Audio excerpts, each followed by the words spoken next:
On that blizzard night, Emma Sullivan was just an ordinary waitress, locking up the restaurant after a late shift. She never imagined that the strange sound behind the trash bins would change her entire life. 2 little girls were trembling there. Their clothes were expensive, but torn to shreds. Their faces were streaked with tears. They begged her not to let the bad men find them. Emma brought them inside. She hid them from the kidnappers who came searching in the middle of the night. She thought she was only doing the right thing, but the next morning, 5 gleaming black SUVs stopped in front of her run-down apartment in Boston. A man stepped out. A costly charcoal suit, black hair slicked back, dark brown eyes, cold as ice. Around him, an armed security detail. He was Vincent Moretti, the most powerful mafia boss on the east coast of the United States. And the 2 children Emma had saved the night before, Bella and Mia, were his daughters. Vincent looked at her. Then he declared something that left Emma frozen in place. Under an ancient law of the Moretti family, the one who saves his children belongs to his family, forever. From that moment on, Emma's ordinary life was over. She was no longer an unknown orphan waitress. Now she belonged to a world of guns, betrayal, and deadly secrets. But the one thing Emma never expected most of all was this. Her heart would end up belonging to that dangerous man. If you want to know where Emma's fate will lead, please leave a like on this video. Share this story with anyone who loves moving, heartfelt tales. And don't forget to subscribe, so you won't miss the best stories every day. But to understand why that blizzard night changed Emma Sullivan's life forever, we need to turn back the clock. We need to return to the painful past she'd tried to bury for the last 20 years. Emma hadn't always been alone. There was a time when she had a mother and a father. There was laughter. There were Sunday mornings when her mother made pancakes, and her father read fairy tales. But it all ended on a night of driving rain, when Emma was only 8 years old. A truck lost control on the highway, and in a single heartbeat it took both her parents' lives. Emma was in the back seat, wrapped in a blanket, screaming her parents' names, while blood ran from a cut on her forehead. She survived, but sometimes she wondered if surviving had really been a blessing at all. No relatives stepped forward to take her in. No one wanted an 8-year-old child with eyes haunted by the memory of death. Emma was sent to St. Mary's orphanage on the outskirts of Boston, where gray walls and cold corridors became her world for the next 6 years. At St. Mary's, Emma learned that no one truly cared about her. The sisters were busy with dozens of other children. The older kids bullied her because she was too small, too weak, and too likely to cry at night. She learned how to stay quiet. She learned how to make herself invisible. She learned not to expect anything from anyone. When Emma was 12, a thin thread of hope appeared. A family wanted to adopt her. They had a beautiful house with a white picket fence and a golden retriever. Emma thought that, at last, she might learn what it felt like to have a home. But 3 months later, they brought her back. The reason in the file was not a good fit. Emma overheard them telling the sisters that she was too cold, too distant, that she didn't know how to love. She was 12 years old, and she was being rejected for not knowing how to love. No one asked how she was supposed to know love when she'd never been loved. 2 years later, a second family came. This time there was no white fence, no sweet dog. There was only a man named Gerald, with breath thick with alcohol and rough hands. He adopted Emma for the monthly government check. In the 6 months she lived in that house, Emma learned the taste of fear. Gerald hit her when he was drunk. He hit her when he was angry. He hit her simply because she existed. His wife, a thin woman with empty eyes, only stood there and did nothing. On the night Emma turned 14, when Gerald came toward her with a belt in his hand and drunken rage in his eyes, she decided she'd had enough. She climbed out the bedroom window. She ran into the rainy night with only one set of clothes on her body and $5 in her pocket. She never went back. From the age of 14, Emma survived on whatever work she could find, washing dishes in restaurants, handing out flyers on street corners, cleaning offices at night. She finished high school through a distance learning program, slept in cheap motels, and sometimes rode buses through bitter winter nights just to stay warm. She learned the world didn't owe her anything, and she learned she couldn't count on anyone but herself. Now, at 28, Emma lived in a rundown one-bedroom apartment above a laundromat in South Boston. The smell of detergent and the heat from the dryers lingered day and night. The walls were cracked, the floorboards creaked, the window had gaps that let the wind slip in every winter night, but it was hers, a place she paid for with her own sweat, and that mattered more than any luxury. She worked 2 jobs. By day, she waited tables at Sullivan Diner, a small roadside place about 40 minutes outside Boston. By night, 3 days a week, she washed dishes at an Italian restaurant downtown. She didn't have close friends. No boyfriend. No one who called just to ask how she was doing each day. She'd grown so used to loneliness that it had become her only companion, and for 20 years, Emma Sullivan had never known what it truly felt like to have a real home. Not until that blizzard night. That night, the blizzard came down on Boston like nature's fury. Snow fell so thick she couldn't see anything beyond the glass, and the wind howled like a pack of starving wolves. The highway was nearly empty. Only once in a while a truck crawled past, its headlights dim in the whiteout. Sullivan Diner, the small restaurant sitting alone by the roadside, had closed at 9 in the evening when the last customer finally left. Emma stood behind the counter, wiping the final glasses as she listened to the wind slam against the windows. Frank, the 60-year-old owner with a silver beard and tired eyes, pulled on his heavy coat. "Lock up carefully," he told Emma, his voice tight with worry. "It's a bad storm. If you need anything, call me. But it's best you head home as soon as you're done cleaning." Emma nodded, watching Frank push the door open and step outside. A blast of cold air rushed in and made her shiver. The door shut again, and she was alone in the quiet diner, with soft country music drifting from an old radio on the shelf. She kept working, wiping tables, stacking chairs, checking the kitchen, taking out the trash. The routine was so familiar she could have done it in her sleep. Her mind drifted to the tiny apartment waiting for her, where she'd drink a cup of hot tea and curl under a blanket to fight the cold. No one was waiting for her there. No one would ask if she'd had dinner. Only the familiar silence and the steady roar of washing machines downstairs. Close to 11 at night, Emma had finished everything. She reached up to turn off the lights when she heard it. Metal scraping against metal. A shriek. Long, dragging, deliberate.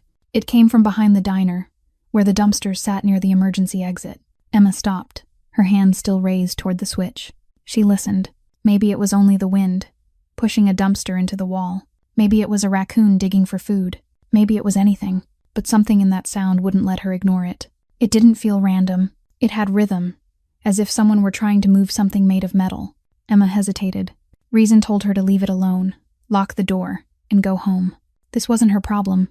On a night like this, in a blizzard like this, no sane person went outside to check a strange noise. But something deep inside her urged her not to walk away. Maybe it was instinct. Maybe all those years of living alone had taught her to trust her own gut. Or maybe it was simply this. She remembered what it felt like to be an 8-year-old child left in the dark, with no one coming to help. She took a flashlight from the drawer beneath the register and walked toward the back door. When she opened it, the cold wind sliced into her skin like 1,000 tiny blades. Snow spun wildly, swallowing the world and blurring her sight. Emma stepped outside, sweeping the beam through the darkness. She saw nothing but snow and the hulking shadows of the big dumpsters. She was about to turn back when the light dropped to the ground, and she saw it. Blood, dark red drops on the white snow, already starting to freeze in the cold. They formed a trail, leading toward the biggest dumpster at the corner of the wall. Emma's heart began to pound harder. She tightened her grip on the flashlight and moved forward, one careful step at a time. Each footprint pressed into the snow, and the wind's howl swallowed every other sound. She didn't know what she was about to find.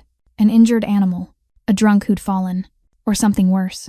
When she reached the dumpster, the flashlight cut into the darkness behind it, and Emma saw what made her heart feel like it stopped. 2 children. 2 little girls huddled together behind the dumpster, shivering like leaves in a storm. Emma couldn't believe her eyes.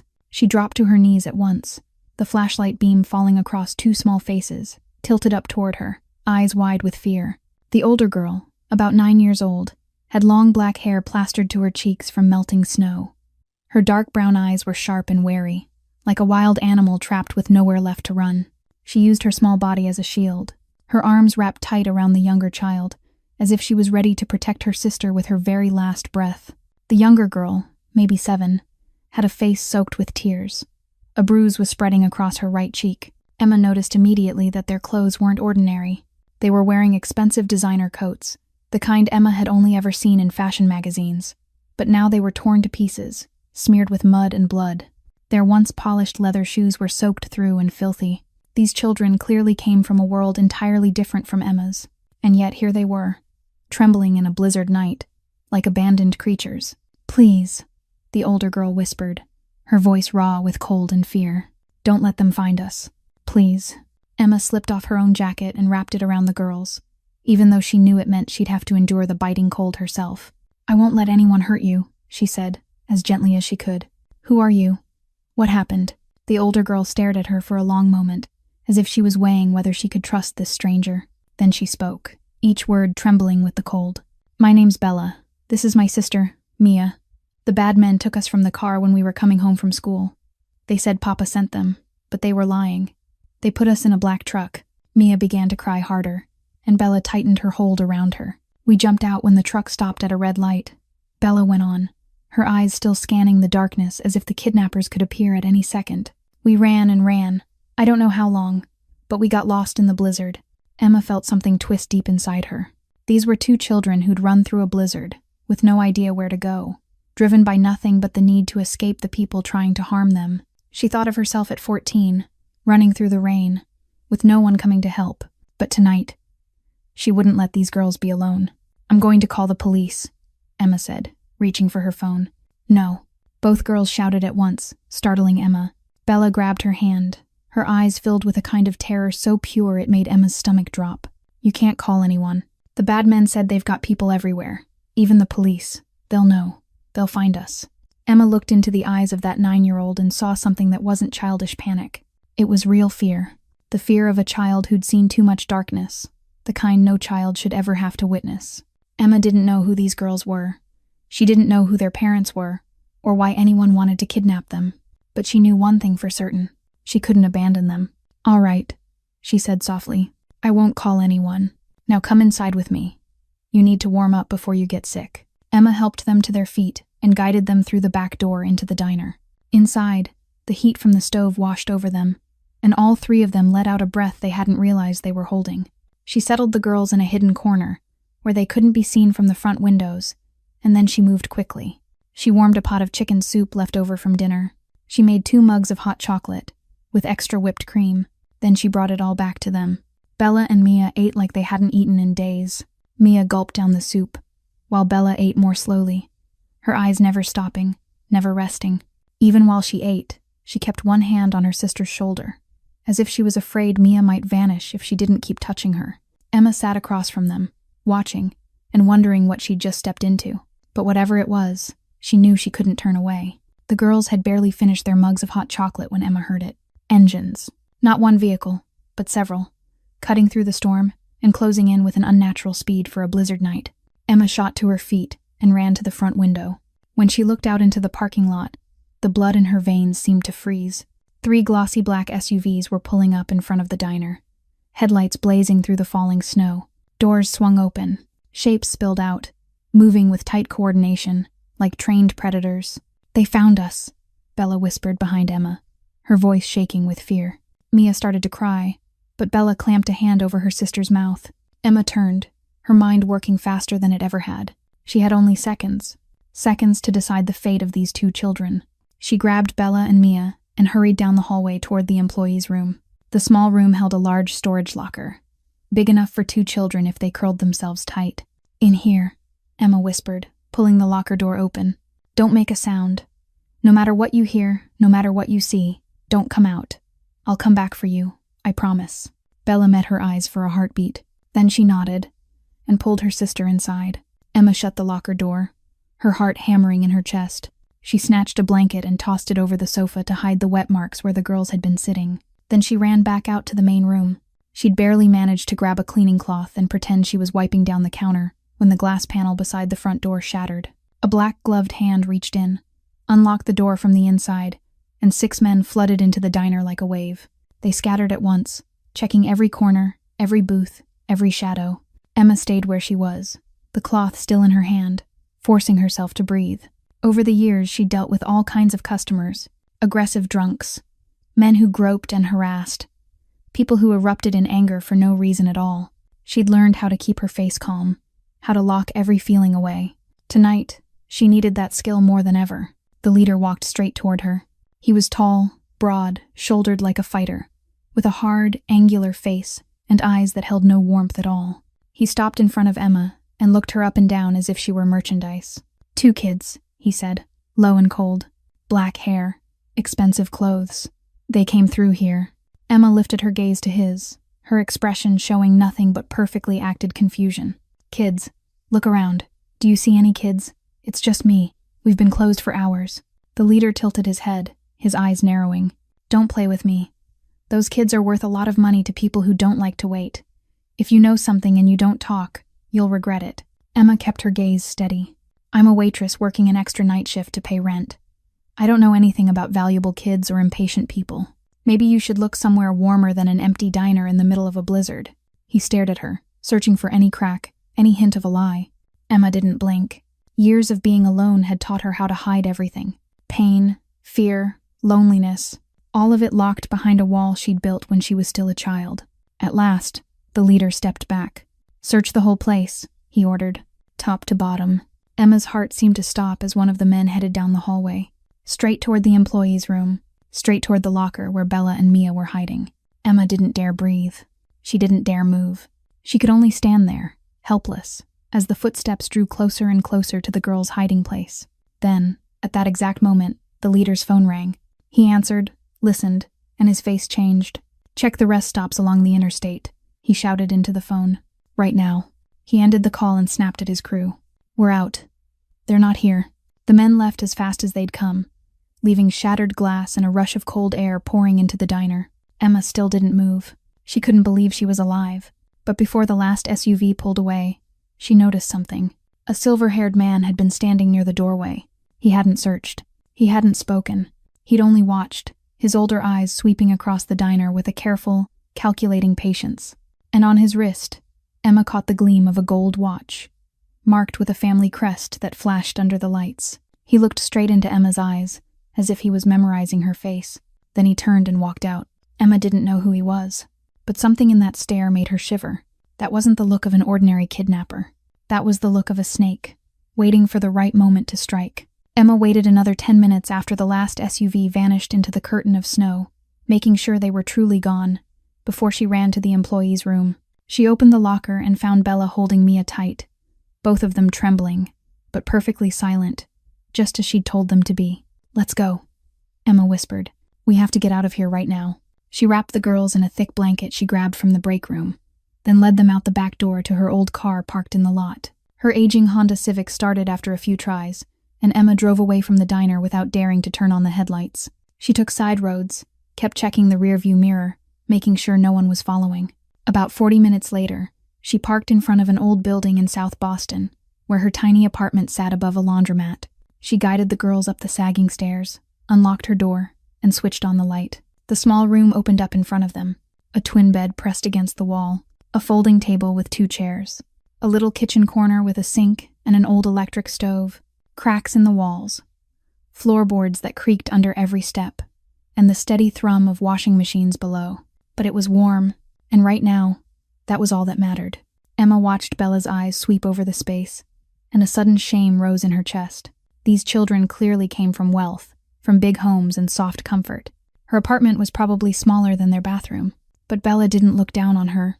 She only looked at Emma and said, "It's so warm, thank you." Mia was already half asleep against her sister's shoulder. Emma moved quickly. She changed the sheets, settled the girls on the bed, and tucked the blanket around them. In less than 5 minutes, both Bella and Mia fell asleep from sheer exhaustion, their small faces finally relaxing after hours of terror. Emma didn't sleep. She pulled a chair beside the window and sat down with the biggest kitchen knife she owned in her hand. Outside, the blizzard still screamed, painting the city white. She stared into the night, listening for every sound, ready for anything that might come. In the darkness, her mind drifted back. She remembered the night her parents died. She remembered the loneliness and fear of sitting in an ambulance, no one holding her hand, no one telling her everything would be all right. She remembered nights at the orphanage, crying alone in a corner, with no one coming to comfort her. She remembered the night she ran from Gerald's house, alone in the cold rain, with nowhere to go, with no one coming to save her. No one had ever saved Emma, but tonight, she had a chance to save 2 other children, 2 small lives trusting her, placing their safety in her hands. And she wouldn't fail them. She wouldn't become one more adult who turned away, the way so many had turned away from her. The long night crawled by. Emma didn't close her eyes for even a minute. She stood watch over the girls like a mother watching her children, even though she'd never known what it felt like to have a mother stand guard over her. When the first pale light of dawn began to push through the snow, Emma looked at Bella and Mia still sleeping peacefully, and she made a decision. She couldn't keep them forever. She had no money, no power, no way to protect them from the dangerous people hunting them. She needed help. She needed to find someone who could get them home safely, but she hadn't even figured out how. when Mia's scream rang out from the bed. A car. There are cars. Mia screamed, her eyes wide with horror as she stared out the window. Emma lunged over at once, her heart tightening when she saw what was happening below. 5 glossy black SUVs had sealed off both ends of the narrow street, cutting off every possible escape. Men in black poured out of the vehicles, moving with crisp coordination, like a carefully trained unit. They carried weapons. They spoke into earpieces. Their eyes swept over the surrounding buildings. These weren't the kidnappers from last night. Those men had moved like street thugs. These men moved like special forces. Emma grabbed both girls by the hands and pulled them back from the window. "We have to run," she said, her voice shaking. "The back door. Hurry." But as she tried to drag them toward the door, Mia suddenly yanked her hand free and ran back to the window. She looked down at the street, and her face changed completely. The fear vanished, replaced by pure, overwhelming joy. "Papa!" Mia shouted, and bolted out of the apartment before Emma could stop her. "Mia, wait," Bella called after her, and then she ran too. Emma froze for a beat, not understanding what was happening, and then she rushed after them. She raced down the sagging stairs, out into the snow-covered street, and saw a sight that stopped her cold. Bella and Mia were running straight toward a man who had just stepped out of the lead SUV. He was tall, well over 6 feet, with broad shoulders and the build of someone used to fighting. His charcoal suit was clearly custom-tailored, so expensive Emma was certain it cost more than a full year of her rent. His black hair was slicked back with precise care, and his dark brown eyes were stone-cold, sweeping the scene with sharp calculation. He moved with something Emma could only describe as violence wrapped in fine cloth. Every step radiated power and danger, so strongly that the men around him shifted aside without thinking. This wasn't an ordinary man. This was a ruler. But the moment Bella and Mia threw themselves into his arms, that coldness melted like snow and fire. He dropped to his knees, held his daughters tight, and Emma watched those icy eyes flare with something completely different, the look of a father who'd been terrified he would lose his children forever. "Mia bambine," he whispered, his voice trembling with emotion. "Grazie a Dio, grazie a Dio." He kissed each girl on the forehead, checked them from head to toe, his hands shaking when he touched the bruise on Mia's cheek. Emma stood off to the side, unsure what to do. She saw the armed men securing the area.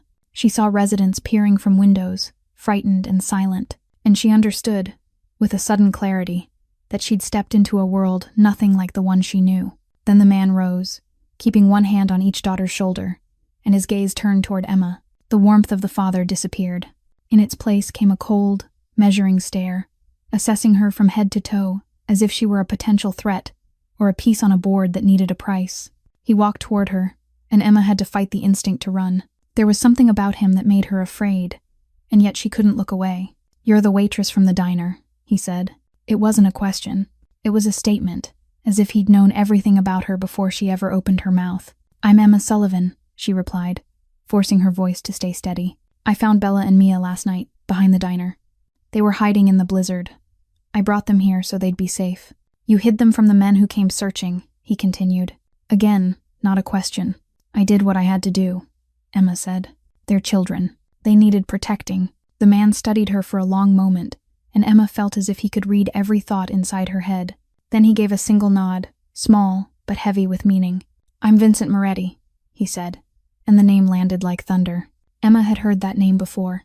Who in Boston hadn't heard of the Moretti family? They controlled half the East Coast's underworld. Judges in their pocket, police in their pocket, politicians in their pocket. Vincent Moretti wasn't an ordinary criminal. He was the boss. He was Mafia, and the 2 girls she'd saved last night were his daughters. Emma looked at Bella and Mia. She looked at Vincent Moretti, and she realized her life had just become 10,000 times more complicated. Vincent Moretti kept staring at Emma without blinking, as if he were reading every thought inside her head. Around them, armed men remained on guard, and the neighborhood residents had vanished from their windows. No one dared to look outside when the Moretti family appeared. Emma felt as if she were standing before a court, waiting for judgment on a crime she didn't even know she'd committed. "Tell me," Vincent said, his voice deep and heavy with authority. "Exactly what happened last night." Emma drew a long breath and told him everything. The sound behind the diner, the blood on the snow, 2 children huddled in the blizzard, the kidnappers storming in to search, how she hid Bella and Mia inside a storage locker, and finally, the long night she spent keeping watch over them in this tiny apartment. Vincent listened without a word, but Emma saw his jaw tighten when she described the kidnappers, and the way they spoke about the girls as if they were valuable property. When she finished, he stayed silent for a long time. "Papa," Bella spoke up, her voice steady. "Miss Emma saved us. She gave us her coat. She fed us. She didn't sleep all night. She stayed awake to watch over us. She was brave." Vincent looked down at his daughter, then back at Emma. Something shifted in his eyes, a new respect that hadn't been there before. "You sheltered my daughters while they were being hunted," he said, his tone solemn, like he was declaring something sacred. "You risked your life to protect them when you didn't even know who they were. Under the ancient law of the Moretti family, that creates a debt that can't be repaid with money, or with anything material." A chill slid down Emma's spine. She didn't understand what he was saying, but she knew it wasn't going to lead anywhere good. "You saved my children's lives," Vincent continued. "Now you belong to my family. Forever." Those words hung in the cold air. Emma felt as if she'd just been sentenced, even though she'd done nothing wrong. "I don't understand," she said, her voice trembling slightly. "I only did the right thing. Anyone would have done the same. I don't need a reward or a debt or anything. I just want my normal life back." Vincent stepped closer, and Emma had to lift her chin to meet his eyes. He was at least 20 centimeters taller than she was, and his presence was so overwhelming she felt her breathing tighten. "Your normal life," he said, each word clear and cold, "ended the moment you opened that door and brought my daughters inside." Emma opened her mouth to argue, but Vincent raised a hand to stop her. "The people hunting my daughters saw your face. They know you helped the girls get away. They tracked the GPS signal to that diner. By now, they know someone hid Bella and Mia, and they'll find you." The blood in Emma's body seemed to turn to ice. She remembered the leader's stare from last night, the way he looked at her as if he were memorizing every detail of her face. She remembered the silver-haired man with the gold watch, the way he stood there watching without saying a word.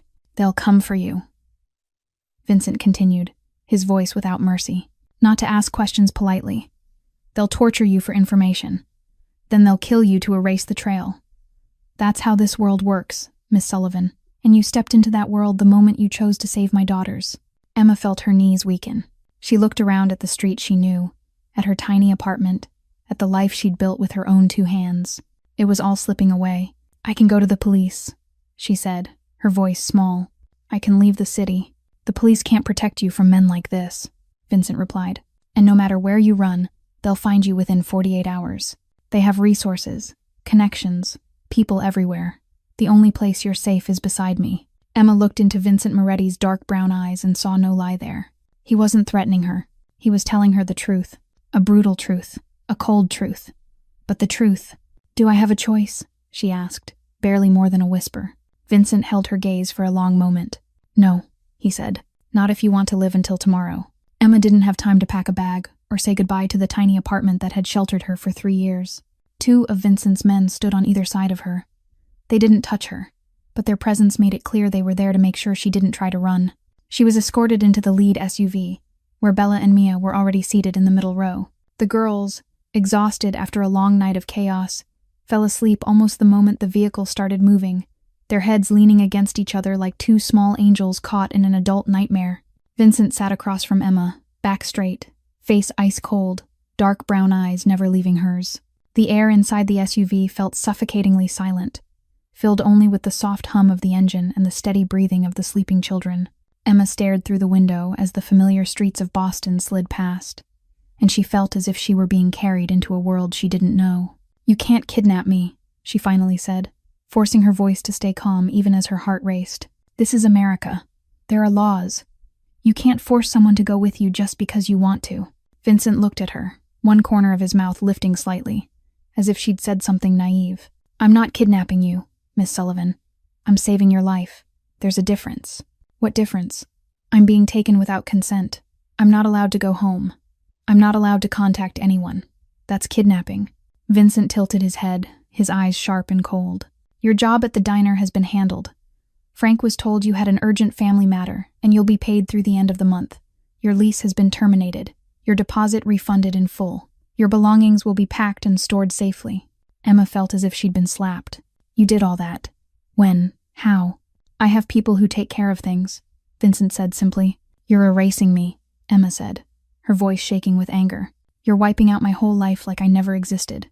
"I'm protecting you," Vincent replied, unmoved. "You'll understand soon enough." Emma opened her mouth to argue again, but the driver's voice cut through the cabin over the radio. "Don Moretti, we've got a tail. Silver sedan, 3 cars back. It's been on us since we left South Boston." The air inside the SUV shifted instantly. Vincent straightened, every trace of ease disappearing, replaced by the alert stillness of a predator. He pressed a finger to his earpiece and spoke fast. "Confirm numbers. 1 silver sedan and a black van just merged in from the last intersection. There may be more." Vincent didn't hesitate. "Protocol 7. Now." Everything happened in a blur. The convoy of 5 SUVs, moving in a tight line, suddenly split in different directions. The SUV Emma was in surged forward, cut hard into an alley, and tore through side streets at a reckless speed. Bella and Mia jolted awake from the swerving, and fear returned to their faces at once. "Papa," Mia whispered, her voice trembling. Vincent didn't answer with words. He moved like lightning, yanking both daughters down to the floor of the SUV, then pulling Emma down with them. Before she could understand what was happening, he'd thrown his body over all 3 of them, his back toward the windows like a shield made of flesh and bone. Emma lay flat on the floor. Bella and Mia pressed against her, and Vincent Moretti covered them, protecting them all. She could feel his heartbeat pounding hard and fast through the expensive fabric of his suit. She could smell a masculine cologne, mixed with the faint, bitter edge of gunpowder. In that moment, she understood something. This cold, terrifying mafia boss was willing to die to protect his daughters, and somehow, she was being included in that circle of protection too. The SUV tore through the streets, left and right turns snapping one after another, a horn blaring somewhere behind them. Over the radio, Emma heard short commands traded between drivers, smooth and precise, like an army moving in battle. "We lost them," the driver's voice finally said. "Route home is clear." Vincent slowly sat up, helping his daughters and Emma back into their seats. His face was calm again, as if what had just happened was nothing more than a minor inconvenience. 10 minutes later, the SUV rolled into an underground garage, and a steel gate slammed shut behind them. Darkness swallowed them. Then the lights snapped on, and Emma realized she was inside a fortress beneath the city, protected by thick, concrete walls and armed men posted at every corner. A private elevator carried them from the underground garage straight to the top floor of the building. When the doors slid open, Emma stepped into a world she'd only ever seen in Hollywood movies. The penthouse stretched out before her like a palace in the sky. Polished white marble floors reflected the glow of crystal chandeliers. Floor-to-ceiling windows revealed the entire city of Boston spread out below. Original artworks hung on the walls, the kind Emma was sure were priceless, each one probably worth more than she'd make in her whole life. The furniture was exquisitely designed, hand-woven Persian rugs, Murano chandeliers imported from Italy. This place wasn't just expensive, it carried a quiet kind of power, the same way its owner did. But Emma realized quickly that the beauty was only a cover for a fortress. The glass looked delicate, but it was actually bullet-resistant, thick enough to withstand rifle fire. The doors were reinforced with steel, protected by a complex electronic locking system. Armed guards stood watch at every corner, their eyes sweeping over Emma with undisguised suspicion. Security cameras were everywhere, tracking every angle of the penthouse. This wasn't a home. This was a prison made of gold. A woman in her mid-50s stepped out of the hallway. She was full-figured, with a stern face, but her eyes softened the moment she saw Bella and Mia. She wore simple black clothing. Her salt and pepper hair was pulled into a neat bun, and she moved with the calm confidence of someone who'd lived in this home for years. "Bella. Mia," she said, her voice warm, touched with an Italian accent. "Come to Rosa. You need a bath and some rest. I've got a little meal ready for you, too." The girls looked to their father as if asking permission, and Vincent gave a small nod. Bella took her sister's hand, but before she went, she turned back to Emma. "Miss Emma will be here, right?"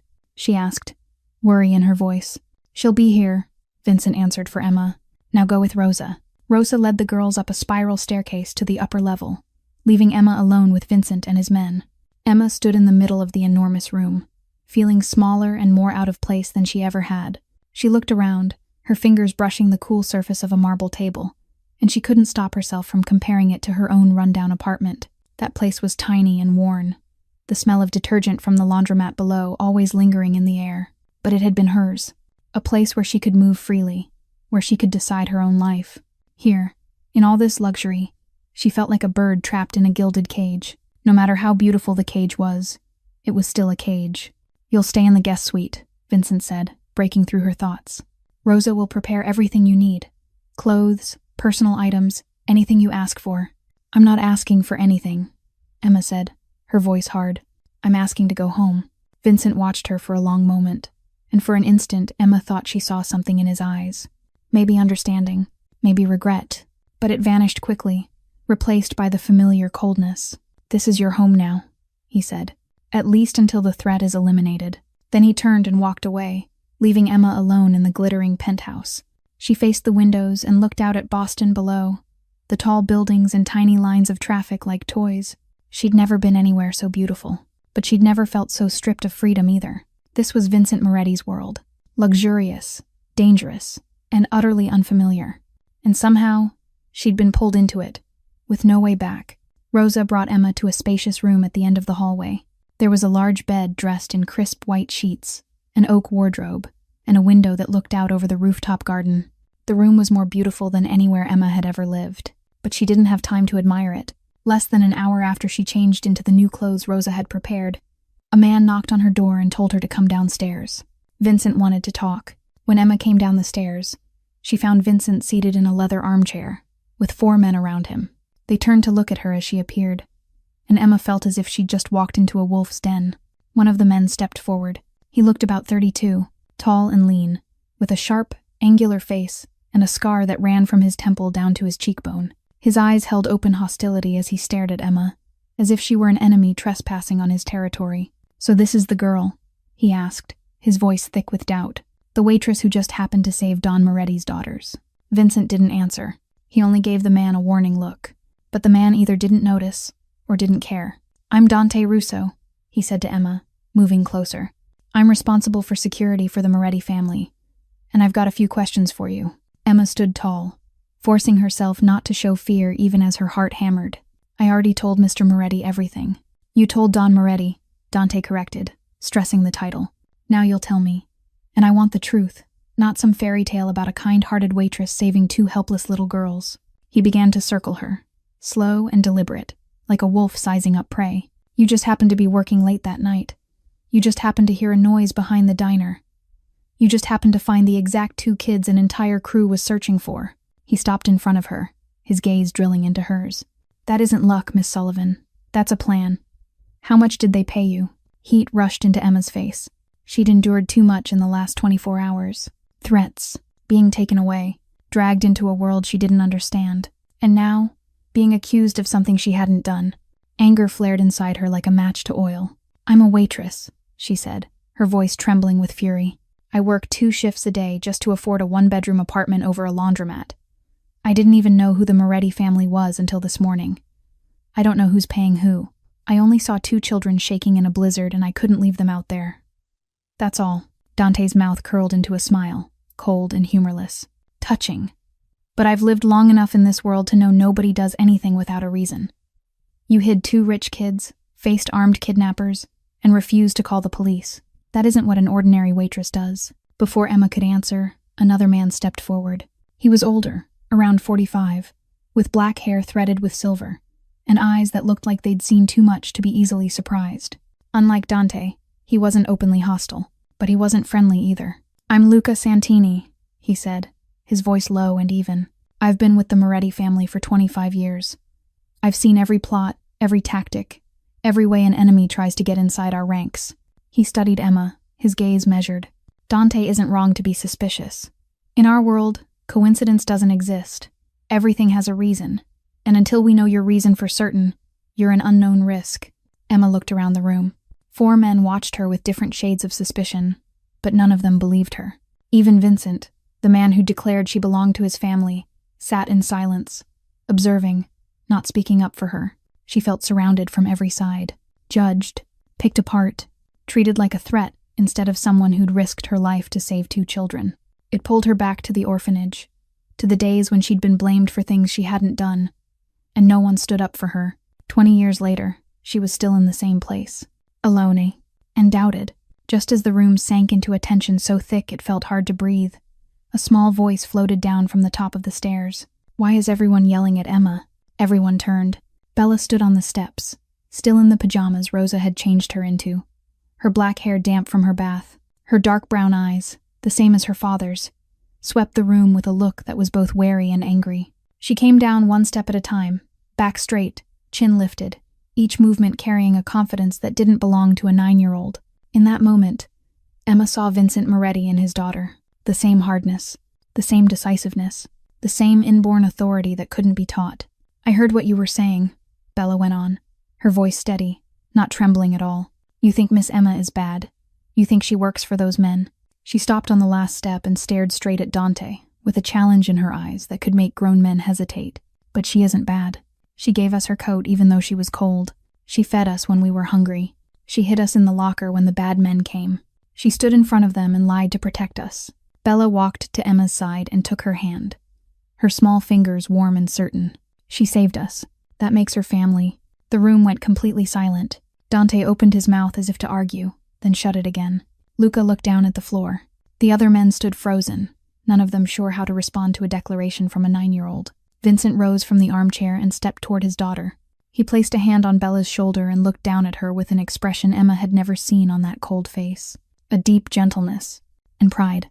"Bella, go back upstairs with your sister," he said softly. "Rosa will make you a snack." Bella looked at her father, then looked at Emma, as if she was deciding whether to obey.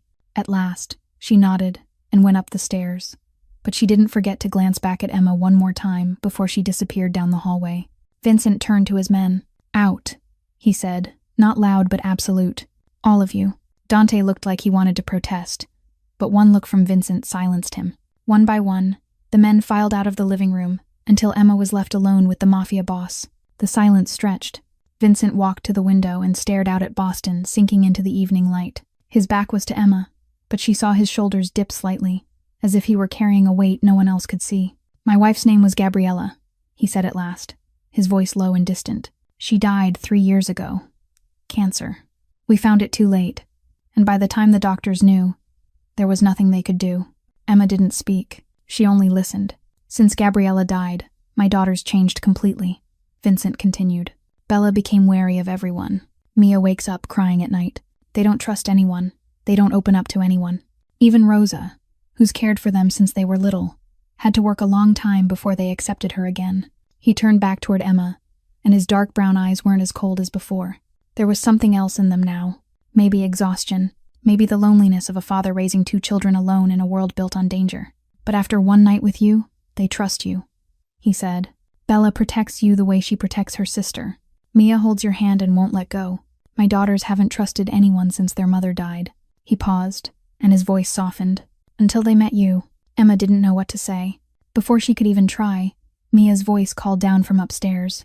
Emma, will you come up and read us a story?" Emma looked up the staircase, then looked at Vincent. He gave her a small nod, a wordless permission, and she went upstairs. Not because she was being forced, not because of a debt or an ancient family law, but because 2 little girls needed her. 3 days passed inside the luxurious penthouse, and Emma began to grow used to this strange new life. She still wasn't allowed to leave the building. She was still watched by security cameras and by Dante's openly suspicious eyes. But something had changed. Bella and Mia. The 2 girls clung to her as if she were their only lifeline in the rough sea of their lives. Every night, Emma would wake up and find 2 small shadows that had slipped into her bed without her noticing, curled on either side of her like 2 kittens searching for warmth. During the day, she helped them study under the guidance of a tutor who was brought in, sitting beside them while they did math and read books. In the afternoons, she played with them in the vast living room, building pillow and blanket castles, or playing hide-and-seek through hallways that seemed to go on forever. Bella started teaching her Italian, simple words like buongiorno, grazie, famiglia. The girl corrected Emma's pronunciation with serious focus whenever she said something wrong, her dark brown eyes lighting up with joy when Emma finally got a difficult word right. "Famiglia means family," Bella explained. "It's the most important thing for Italians. Papa always says so." Mia, on the other hand, loved to draw. She spent hours with crayons and paper, making bright, colorful pictures. One afternoon, she handed Emma a drawing she had just finished, her eyes shining as she waited for Emma's reaction. Emma looked at it, and her heart tightened. 4 people stood in front of a large house, holding hands. A tall man with black hair, 2 little girls, and a woman with brown hair. Below, in a child's messy handwriting, Mia had written, "Famiglia di Mia," with 4 names. Papa, Bella, Mia, and Emma. Emma didn't know what to say. She only pulled Mia into her arms, and kissed the top of the girl's head, hiding the tear that threatened to spill. That night, when the girls were asleep beside her, Emma lay staring at the ceiling as the past came rushing back like a flood. She remembered the night she was 14, the night she ran from Gerald's house. Rain poured down in sheets, and she ran through dark streets barefoot, her back still burning from the lash marks of a belt. She'd knocked on door after door, begging for help, but no one opened. Lights went out when people saw a drenched child standing at their gate. She cried until there were no tears left, curled up in the corner of an alley, wondering why no one cared whether she lived or died. That night, she made a promise to herself. If she ever had the ability, she'd never turn away from someone who needed help. She wouldn't become the kind of adult who refused to open the door. She'd be the light she'd never had in her own darkness.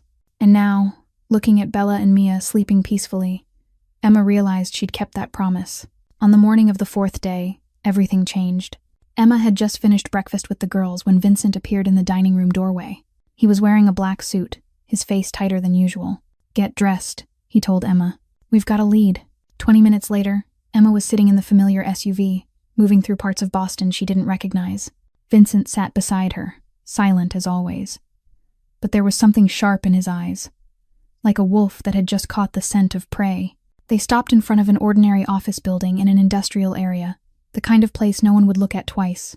But when they went inside and down a hidden staircase, Emma found herself standing in a high-tech surveillance center. Computer screens covered entire walls, showing footage from hundreds of cameras across the city. Men and women sat at desks, typing without stopping. A young woman stepped forward to greet them. She looked about 28, with black hair streaked with purple, wearing a hoodie and jeans, more like a college student than a member of a mafia organization. "Don Moretti," she nodded. "Sophie Chen," Vincent said to Emma. "She's my best tech specialist." Sophie led them to a large screen and started pressing buttons. "I accessed the traffic cameras around the diner area," she explained, "and I found this." On the screen appeared footage of the highway near Sullivan Diner, and the date in the corner showed it was from 2 days before the kidnapping. A silver sedan drove by slowly, then turned around and passed again. Sophie switched to video from the next day, then the day after that. The same silver sedan appeared each day, pulling over across from the diner, watching. "They were surveilling the location before they made their move," Vincent said, his voice cold as ice. "They knew the girls might run there because it was the only place with light on that empty stretch of road." Sophie tapped a few keys, and the image on the screen began to enlarge.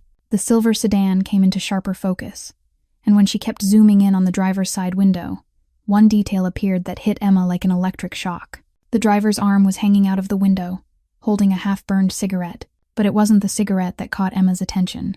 It was what glinted on the driver's wrist, a gold watch, engraved with an intricate family crest, the precious metal flashing under the afternoon sun. "I've seen that watch," Emma blurted, her voice cutting through the sudden silence. Everyone turned to look at her. Vincent stepped closer, his dark eyes sharp as blades. "Where did you see it?" Emma closed her eyes, forcing herself back into that night. The images returned like slow-motion film. The dark diner, the kidnappers rushing in, glass shattering, heavy footsteps. And then she remembered him, the man who stood by the door the entire time they searched. He didn't join the hunt like the others.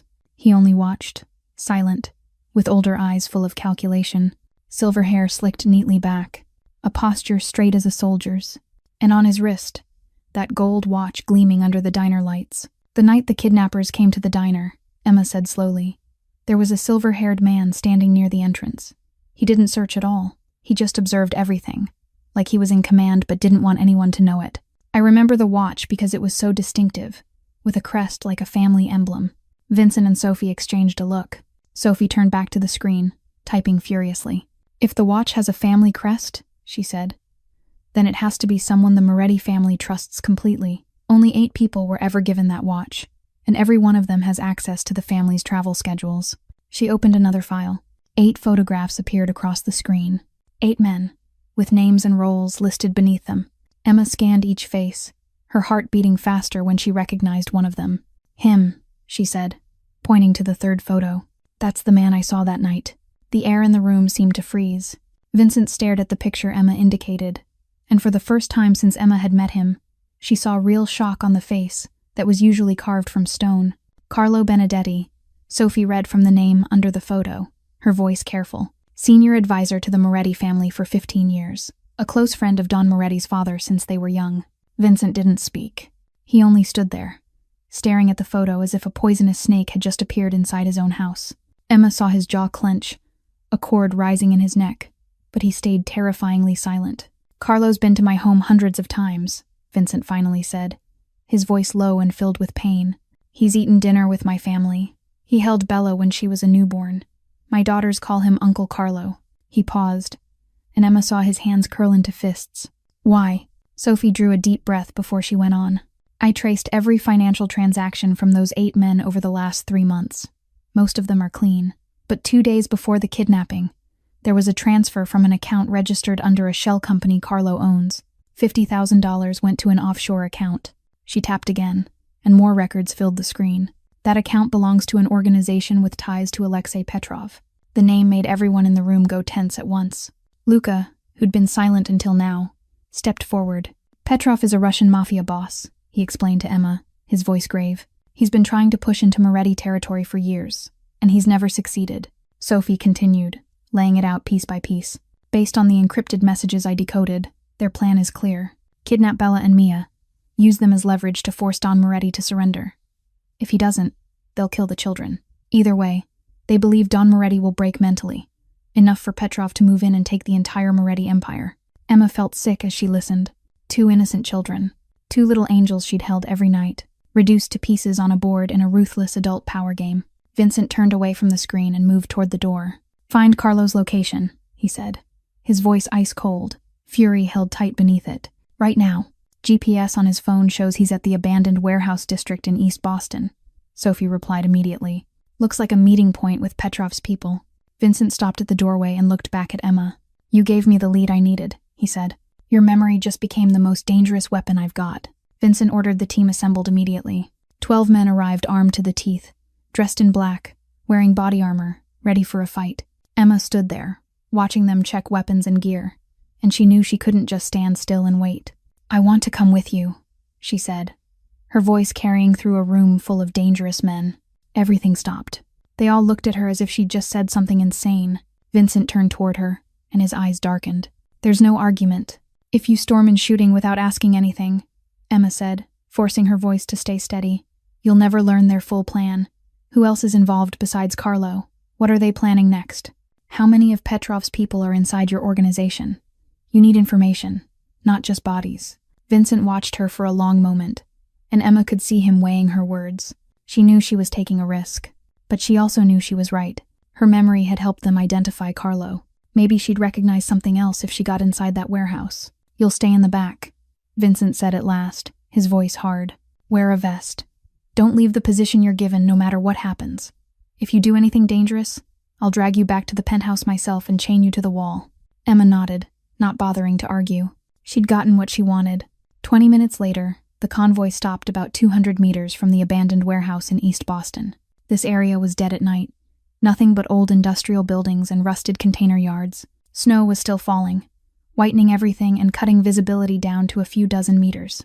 Luka helped Emma into a heavy body armor vest, tightening the straps until she felt locked inside a suit of armor. He led her to a concrete barrier about 50 meters from the warehouse, where she could watch while still staying protected. "Here," Luka said, short and blunt. "Don't move." Then he vanished into the darkness, melting into snow and night. Emma watched Vincent's team move toward the warehouse. They made no sound. They slid through the night like ghosts, black shapes gliding over white snow. The 12 men split into 3 groups, approaching from 3 directions. Vincent led the main group, his silhouette tall and commanding even as he stayed low and moved. Then everything broke apart. 3 blasts thundered at the same time as doors were blown open. Flash grenades flared like lightning, followed by a ripping burst of gunfire that tore the night to pieces. Shouts, glass breaking, metal slamming into metal. Emma pressed herself tight to the concrete barrier, her heart pounding as if it wanted out of her chest. She couldn't breathe. The smell of gunpowder filled the air even from dozens of meters away. Muzzle flashes flickered inside the warehouse windows like tiny bolts of lightning. She counted seconds as they crawled past, each one stretching into something that felt like a year. The gunfire kept going. Then it thinned. Then it stopped. Silence. A terrible silence. Emma gripped the edge of the concrete until her knuckles went white. She didn't know who'd won, who'd lost, who was alive, who was dead. Vincent's face flashed through her mind. Vincent in that expensive suit and those cold eyes. Vincent kneeling to hold his daughters like he was terrified he'd lose them forever. If he died tonight, what would happen to Bella and Mia? Luca's voice crackled through the radio she'd been given. Secure. Bring her in. A man appeared beside Emma and signaled for her to follow. She stepped through a broken gate and went into the warehouse, her heart still slamming out of rhythm. Inside was chaos.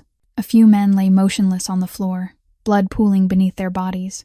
Vincent's people were restraining the ones still alive, binding their hands behind their backs. And in the middle of it all, Carlo Benedetti was on his knees, wrists tied, blood running from a cut on his forehead. Vincent stood over him, gun still in his hand, his face cold as ice but his eyes burning with restrained fury. Emma looked around, and the blood in her veins seemed to freeze. This warehouse wasn't just a meeting place. It was a full command center. A map of Moretti assets was pinned to the wall, every key location marked. Candid photos of Bella and Mia at school, at the park, at the penthouse, covered a large board. Vincent's movements were logged in detail, day by day. And at the corner of the board, Emma saw her own face.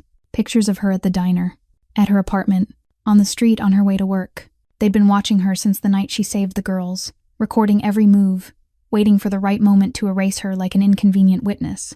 You see it now, Vincent said, his voice low and bitter. I told you your normal life is over. They were never going to leave you alone. Carlo didn't need to be tortured to give up everything. Faced with Vincent's fury, faced with the eyes of the man he had betrayed, the courage of a traitor melted like snow to flame. He confessed it all. Petrov's plan, the money he'd taken, the kidnapping schedule, the list of people inside the Moretti organization who were working for the enemy. But there was one name that left Vincent frozen in place. Nico Moretti, Vincent's cousin, the man he'd grown up with, the man who shared the same Moretti blood. And more than that, Nico was one of the few people who knew about the family's hidden cabin in the Berkshires. We move now, Vincent told Luca the moment he heard it. If Nico knows about the cabin and he's working for Petrov, the penthouse isn't safe anymore. Nowhere in the city is safe anymore. 2 hours later, Emma and the two girls were in a different SUV, leaving Boston in the night. Bella and Mia slept against Emma's shoulders, exhausted after days of tension, while Vincent sat in the front seat, his phone constantly at his ear as he gave orders to hunt down Nico and whatever remained of Petrov's people in the city. They drove through the night, along twisting snow-covered roads, climbing into white-coated mountains. When dawn finally rose, the SUV stopped in front of a wooden cabin tucked deep inside an endless pine forest. It wasn't as grand as the penthouse, but it held a rustic warmth that the luxury apartment never had. Old oak beams, carved by hand, a roof heavy with white snow, smoke curling from the chimney like a quiet welcome. My grandfather built this cabin 60 years ago, Vincent told Emma as they stepped inside. He never listed it in any records. There's no official address, no ownership papers under the Moretti name. Only a few people in the family even know it exists. The cabin was warm from a fire already burning in the hearth.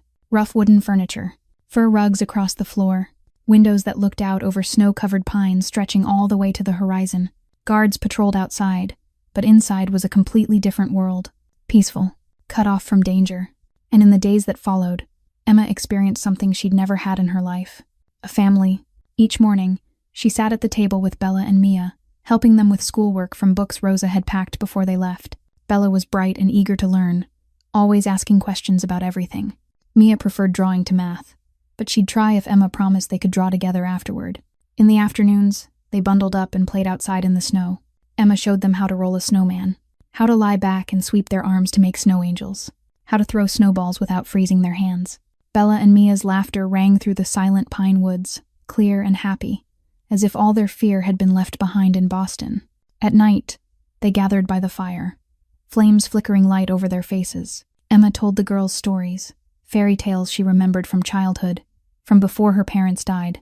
Vincent often sat in the corner, pretending to read a book or check his phone, but Emma knew he was listening. Sometimes, when she glanced over, she caught his eyes on them, holding an expression she couldn't quite read. 5 days passed in the cabin, and Emma realized this was the happiest time she'd ever known.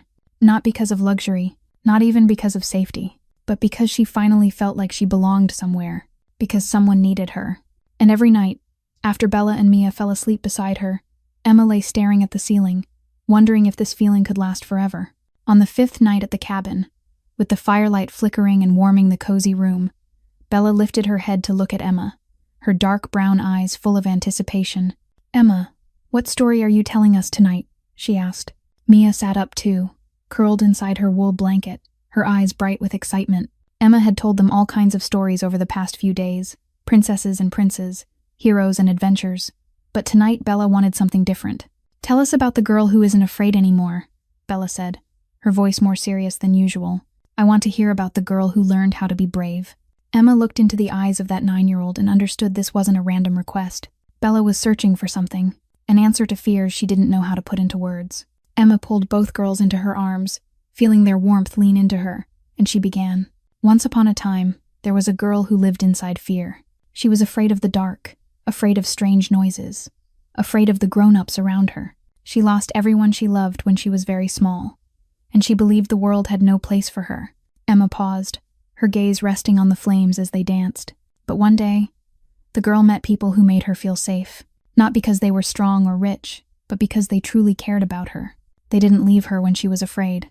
They stayed beside her when she cried. And little by little, the girl realized something. Bravery isn't the absence of fear.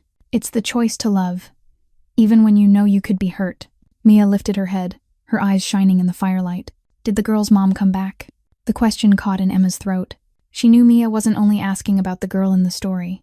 She was asking about her own mother, about Gabriella, about the woman who'd been gone for 3 years and would never come back. Emma held Mia a little tighter, her voice soft as a passing breeze. Sometimes the people who love us have to leave, and they can't return.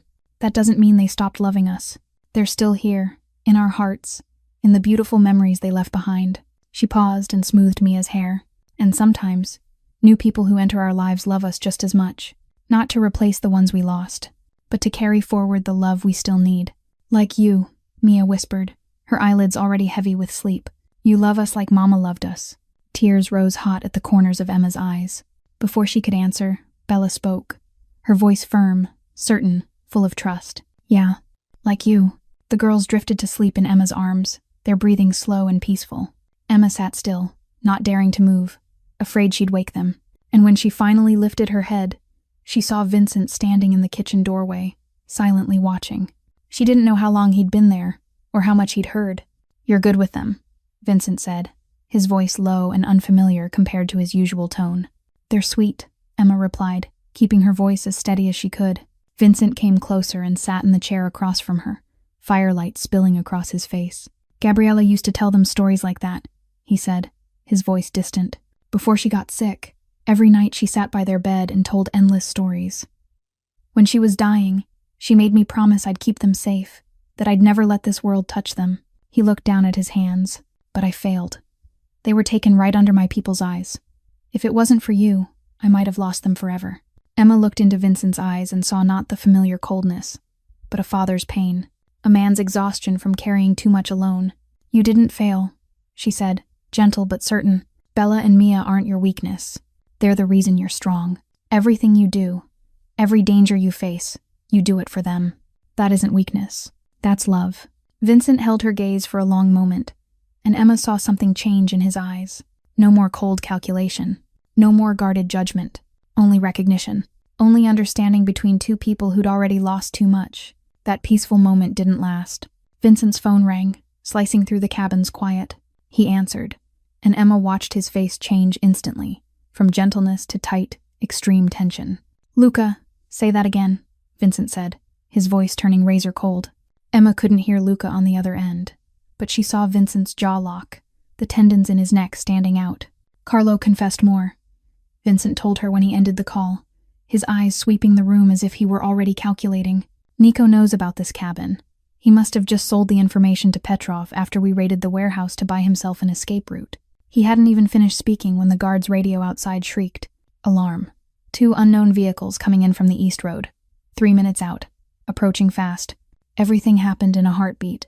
Vincent sprang to his feet, drew the gun from the holster at his side, and pressed a small silver key into Emma's hand. "Behind the upstairs bookcase, there's a hidden door," he said fast, his voice all command. "Use this key. Get Bella and Mia in there. Inside, there are steel walls, water, food, and a comm unit. Don't open the door for anyone except me. No matter what you hear, no matter what you see, you do not open it. Understand?" Emma nodded, her heart pounding like it was about to break. She ran upstairs and burst into the bedroom where Bella and Mia were sleeping. She shook them awake, trying to keep her voice calm while panic screamed inside her. "Wake up. Now. We have to go." Bella woke instantly, her eyes sharpening with that familiar alertness. Mia took a few seconds to understand what was happening, and then she started to cry. Emma lifted Mia into her arms, took Bella's hand, and hurried down the hall to the large bookcase. She found a lock hidden behind a thick book, slipped the key in, and a heavy steel door swung open behind the shelves. Inside was a small room, lined with thick steel, stocked with everything needed to survive for days. Emma pushed the girls inside, but Mia clung to her neck and wouldn't let go. "Don't leave us," Mia sobbed, tears streaming down her cheeks. "Emma, don't go. Don't leave us." Emma felt her heart crack. She hugged Mia tight, kissed her forehead, then looked into the terrified eyes of both girls. "I promise I'll never leave you," she said, her voice shaking but steady. "But right now, I need you to be brave. Like the girl in the story, remember, you stay here and you wait for me. I'll come back, I promise." Bella wrapped her arms around her sister and pulled Mia close. "I'll protect Mia," she said, her voice trembling, forcing strength into it. "Go. You have to help Papa." Emma nodded, swallowing her tears, and swung the steel door closed. The automatic lock clicked. The girls were safe now, but outside that steel room, hell was starting. Emma had barely reached the middle of the stairs when gunfire tore through the night. A window exploded. Cold wind and snow blasted into the cabin. Shouts, heavy footsteps, bullets slamming into wood. Emma flattened herself on the stairs, both arms over her head, her heart going wild in her chest. Gunpowder filled the air, burning her eyes. Muzzle flashes burst again and again in the darkness, and through the shots she heard Vincent yelling orders to his men. She couldn't see anything from where she was. All she could do was lie there and pray. Pray Vincent survived. Pray the guards didn't die protecting the cabin. Pray the two little girls curled in fear inside the steel room upstairs stayed safe. Her mind flashed back to the diner night, when she'd hidden Bella and Mia in the locker and faced kidnappers alone. This time she couldn't do anything but wait, and that helplessness was more frightening than any enemy. The gunfire went on for what felt like forever. Then suddenly, everything stopped. Silence. A terrifying silence. Emma didn't dare breathe. She didn't dare move. She waited, listening for any sound at all. "Secure. They're pulling back." The voice crackled through the radio, and Emma finally let out the breath she'd been holding. She forced herself up, legs shaking like reeds in the wind, and made her way down the last steps, and she saw Vincent. He stood in the wrecked room, his face coated with dust and smoke, blood running from a cut on his forehead down his cheek. Around him was chaos, furniture shredded by bullets, glass scattered across the floor, walls peppered with holes. But he was alive. "The girls?" Vincent asked, his voice rough. "Safe," Emma said. "In the safe room." Vincent closed his eyes for a second, as if letting go of something huge. Then he walked to Emma, and before she could react, he pulled her into his arms, holding her tight, only for a second, but long enough for Emma to feel the frantic heartbeat in his chest, long enough to know he'd been afraid too, long enough to understand this wasn't the embrace of a mafia boss. It was the instinct of a father who'd just survived. Then he released her, and his face settled back into its familiar cold mask. "Nico led the attack," Luca reported, stepping in through the front door. "He got away, but he's injured. We'll find him." 2 weeks passed like a long, turbulent dream. After the attack on the cabin, Vincent brought Emma and the girls back to Boston, but not to the old penthouse. They moved to another secret location, while Vincent's team launched the largest manhunt in the history of the Moretti family. Every resource was deployed. Every connection was used, and with each day that passed, the net tightened around the people who dared to put their hands on Don Moretti's daughters. News came in waves. First, Petrov. The Russian mafia boss was arrested by the FBI in a raid on his headquarters in New York, based on information Vincent had quietly fed through underground channels. Petrov's organization collapsed like sand, and those who remained scattered or were caught in the days that followed. Then Nico. Vincent's traitorous cousin was found hiding in an abandoned house in Rhode Island, the wound from the cabin attack badly infected. He was taken into custody and was awaiting trial on a long list of charges. Carla was placed into witness protection, in exchange for full testimony about everything Petrov had been doing. The last threat was gone, and when it was finally over, Vincent summoned Emma to the main Moretti estate. Emma had never been here before. When the SUV carried her through the massive iron gates, she couldn't stop herself from staring. A sprawling Italian-style mansion rose ahead, with white stone columns, long balconies, and a red-tiled roof. Perfectly trimmed gardens spread out around it, marble statues and fountains flashing under the afternoon sun. This was Vincent Moretti's true world, a world she, an orphaned waitress, had never imagined she'd set foot in. A butler led her through long corridors lined with art and Persian rugs, to a large study at the far end of the second floor. Vincent sat behind a massive oak desk, his back to a window overlooking the gardens. When Emma entered, he lifted his head, and she noticed he looked more exhausted than she'd ever seen him. The lines on his forehead were deeper. The shadows beneath his eyes were darker. The past 2 weeks had taken more from him than anything his appearance could hide. He looked as if he'd aged years in 14 days. "Sit," Vincent said, his voice flat, without emotion. Emma took the chair across from him, restless without knowing why. "The threat is over," Vincent began, his gaze fixed on a point behind her shoulder instead of meeting her eyes. "Petrov is in custody. Nico is in custody. Carlo is in witness protection. No one can harm my daughters anymore." He paused, then slid a folder across the desk toward her. "The debt is paid. My daughters are safe. And it's because of you." Emma looked at the folder, confused. "Inside is everything you need to start over," Vincent continued, his tone still even, like he was reading a business report. "A new apartment in any city you choose, with 1 year of rent paid. A bank account with enough money that you won't have to work for years. New identity papers, if you want to disappear completely and build a different life." At last he looked into her eyes, but his gaze was empty, as if he were forcing himself not to feel anything at all. "You can have your life back, Miss Sullivan. You're free." Emma picked up the folder, but she didn't open it. She stared at it, feeling something heavy pressed down on her chest. She should have been happy. She should have been jumping with relief. This was what she'd wanted from the first day, wasn't it? To go back to a normal life. To move freely. To escape the dangerous world of the Mafia. So why did her chest hurt like this? Why did her eyes burn as if she were about to cry? "Is that it?" she asked, almost a whisper. Vincent didn't look at her. He turned toward the window, his back rigid like stone. "That's it?"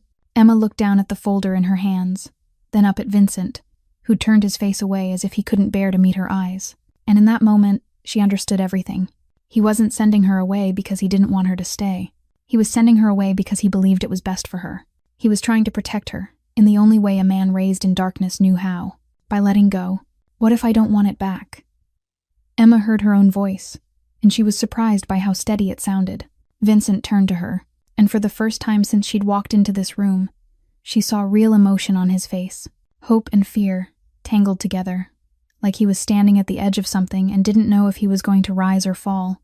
"The girls keep asking when you're coming home," Vincent said, his voice rough. "Every morning, Mia asks if Emma's coming today.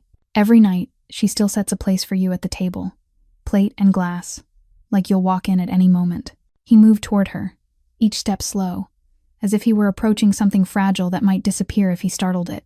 "Bella slept through the night for the first time in 3 years last week. No nightmares. No crying in the dark. No waking up terrified. Do you know why? Because she knows you're in the house. Because, for the first time since her mother died, she feels safe." Vincent stopped only a few steps away, his dark brown eyes locked on Emma's. "I'm not asking you to stay," he said. "I can't. I don't have the right to demand anything from you after everything you've done for my family." He drew in a deep breath, as if gathering every scrap of courage for what came next. "But if you ask me what I want, I'll tell you the truth. This house never felt like a home until you were in it, and somewhere between that diner in the blizzard and now, I stopped seeing you as an obligation, a debt, or someone who needed to be protected."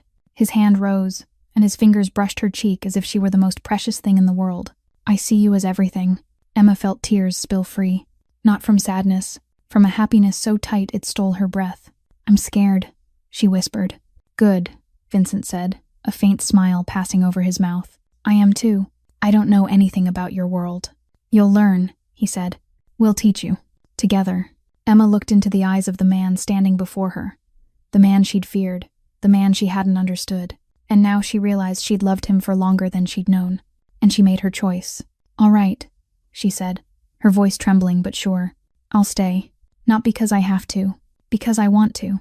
At that moment, the office door flew open, and 2 small figures rushed in like a pair of storms. "Emma!" Bella and Mia shouted at the same time, throwing their arms around her. "We made a room for you. You have to come see." They grabbed Emma's hands and didn't let her say a word, pulling her out of the office and up the stairs at a run. Vincent followed behind them. A real smile, the first true smile Emma had ever seen on his face, spread across his mouth. The room the girls led her to sat between their bedrooms and Vincent's. When Emma stepped inside, she couldn't hold back a broken little sob. Mia's drawings covered the walls. Every picture showed 4 people: a tall man with black hair, 2 little girls, and a brown-haired woman. A family. On the bed sat a large teddy bear Bella had placed there, and beside it were books the girls had chosen so Emma could read to them each night. "We want you to have a home too," Bella said, her voice solemn, like a grown-up. "The way you gave us a home when we had nowhere to go." Emma dropped to her knees and pulled both girls into her arms. Tears streamed down her face, but these were the happiest tears she'd ever cried. "I love this room," she whispered. "I love the drawings. I love the teddy bear." She lifted her head and looked at Vincent standing in the doorway, his eyes softer than she'd ever seen them. "I love all of you." And for the first time in 28 years, Emma Sullivan understood what it felt like to have a home. Not an address, not 4 walls, but people who made her feel like she belonged. People who would never leave her. Emma had sheltered 2 trembling children in a blizzard night, and in return, they gave her something she'd never known she needed. A home. This story brings us a deep lesson about love and sharing. Sometimes the moments we think are only coincidence can change our entire lives. Emma simply did the right thing when she saved 2 children, but that single act opened a door into a completely new life. This story also reminds us that family isn't defined only by blood, but by love and sacrifice. The people who truly love us are the ones willing to stand beside us in our hardest moments. And most of all, a real home isn't found in luxury or possessions. It's found where there are people who make us feel loved, and seen, and safe. My dear friends, how did this story touch your heart? Have you ever had a moment when a small decision changed your life? Or have you ever found family in a place you never expected? We'd truly love to hear what's deep in your heart in the comments below. If this story brought you special emotions, please tap like and share this video with the people you love. Don't forget to subscribe to our channel and turn on notifications so you won't miss new moving stories every day. Thank you, from our hearts, for staying with us until the very end. We're wishing every one of you watching good health, a peaceful life, and the kind of people who make you feel like you belong. Goodbye for now, and we'll see you in the next video.